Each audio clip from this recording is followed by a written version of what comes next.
Okay, so we're learning that community is one of the most essential training grounds for what it means to follow Jesus. And here's the thing.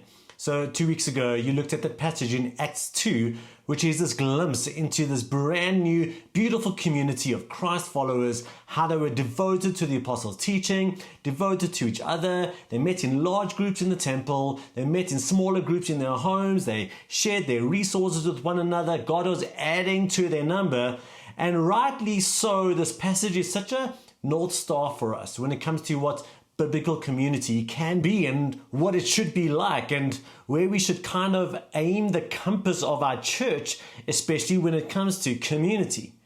But we can look at that passage and we can look at all these other beautiful one another's that are all over Scripture. And you've already looked at some of these, but one another's like love one another, accept one another, bear one another's burdens, forgive one another, and so on and so on.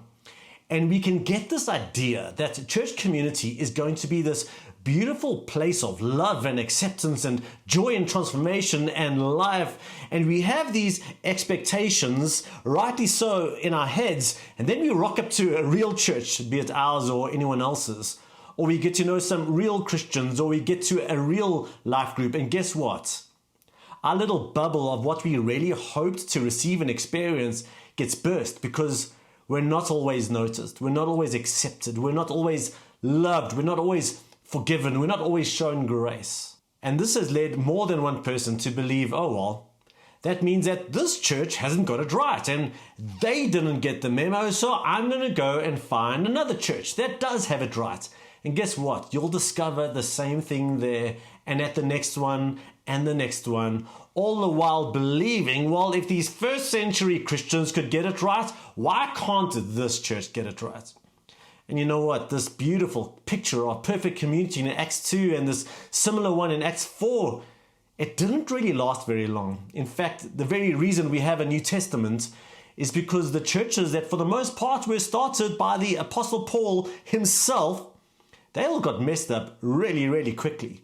I mean, the Corinthian church were suing each other, getting drunk at the Lord's table. They had spiritual gifts all twisted up. There was sexual immorality. And the very reason we have these books is not because Paul wanted to sit down nicely and write some scripture, but because he was really addressing some messed up stuff in that church.